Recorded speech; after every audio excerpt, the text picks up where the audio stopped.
BC సింహగర్జన బహిరంగ సభ కేవలం ఒక రాజకీయ సమావేశం మాత్రమే కాదు, తరతరాలుగా వినిపించని గొంతుల ప్రతిధ్వని, హక్కుల కోసం ఎక్కుపెట్టినటువంటి అస్త్రం, రాజ్యాధికారానికి నాంది పలికే ఒక చారిత్రాత్మక ఘట్టంగా కోడి రామచంద్ర యాదవ్ గారి నేతృత్వంలో ఏకమవుతున్నటువంటి మహత్తరమైన ఘట్టం.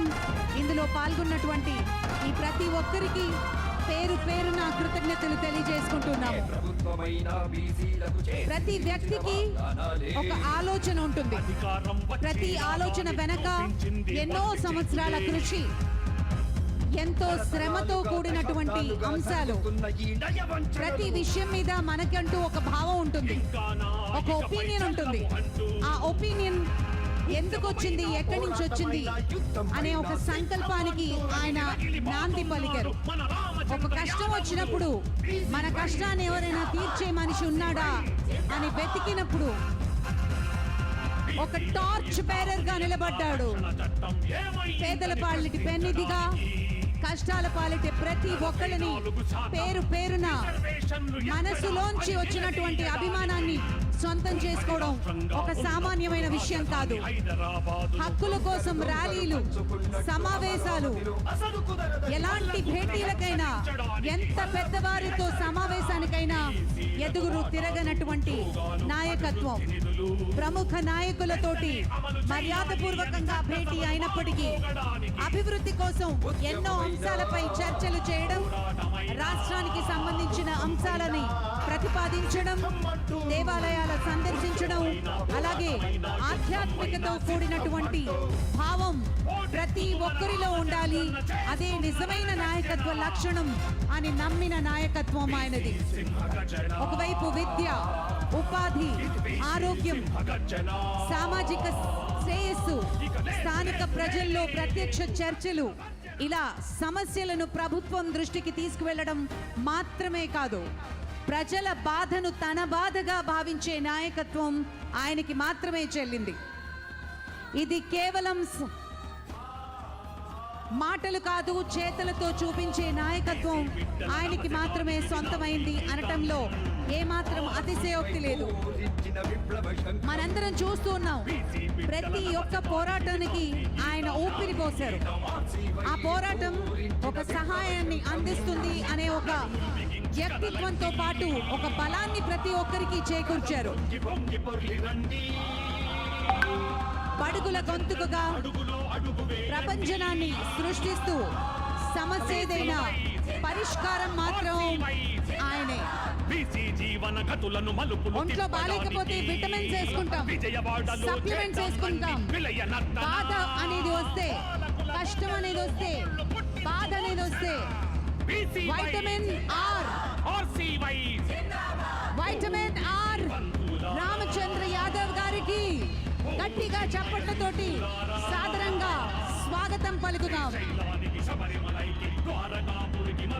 ప్రత్యక్షంగా ఎటువంటి హాని లేకుండా ప్రజాపక్షంగా ఆయన నిరూపిస్తూ ఒక యోధుడిగా నిలబడటం అందరికీ సాధ్యం కాని పని. అందరి దృష్టిలో కూడా ఉన్నతమైన వ్యక్తిత్వాన్ని సంపాదించుకోవడం చాలా కొద్ది మందికే సాధ్యం అవుతుంది.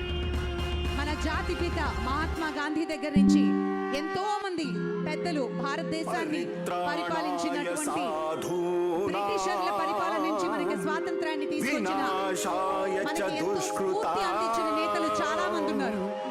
ధర్మ సంస్థాపనార్థాయ సంభవామి యుగే యుగే. జీవితంలో కష్టం వస్తే భగవంతుణ్ణి కోరుకుంటాం.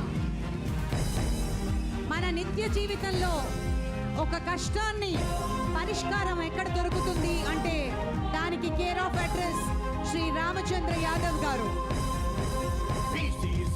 ప్రతి ఒక్కరి మనసులో ఒక సుస్థిరమైన స్థానాన్ని సంపాదించుకోవడంతో పాటు మనతో ఉన్నటువంటి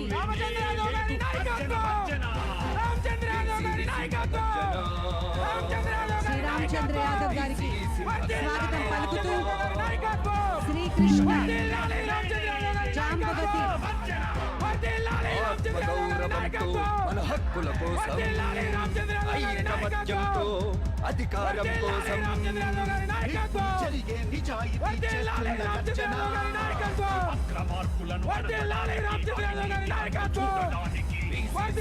రామచంద్రన్న చేస్తున్న ప్రళయ గర్జన.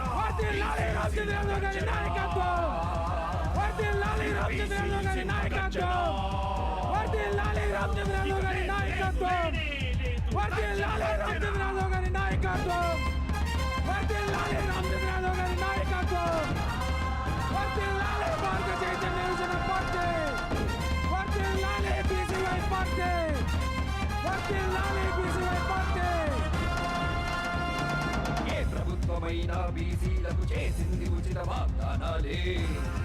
అధికారం వచ్చి రాగానే చూపించింది మొండి చేతులే. శ్రీకృష్ణ జాంబవతి కళ్యాణ మహోత్సవంలో శ్రీ రామచంద్ర యాదవ్ గారు పాల్గొని పండితుల ఆశీర్వాదం, స్వామీజీ గారి దివ్య మంగళ ఆశీస్సుల్ని అందుకుంటారు. జ్యోతి ప్రజ్వలన కార్యక్రమం శ్రీ రామచంద్ర యాదవ్ గారి చేతుల మీదుగా జ్యోతి ప్రజ్వలన. బీసీలకు ఇస్తామని అన్న రక్షణ చట్టం ఏమయ్యిందని ప్రశ్నించడానికి 44% రిజర్వేషన్లు ఎక్కడ అని నిలదీయడానికి ఉమ్మడి రాష్ట్రంగా ఉన్నప్పుడు రాజధాని హైదరాబాదును దొంగలు పంచుకున్నట్టు అమరావతిలో అసలు కుదరదని వల్లగుత్తి హెచ్చరించడానికి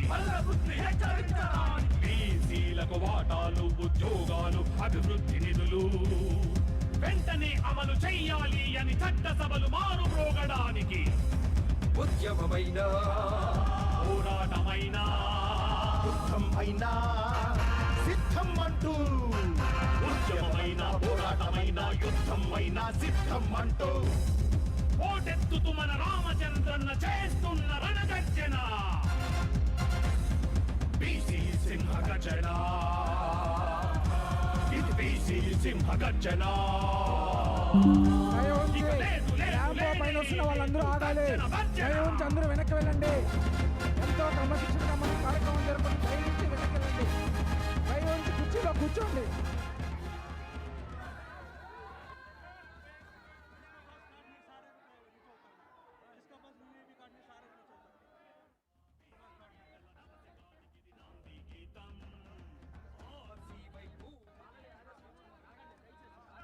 బీసీ బిడ్డల నవశకానికి ఇది నాంది గీతం.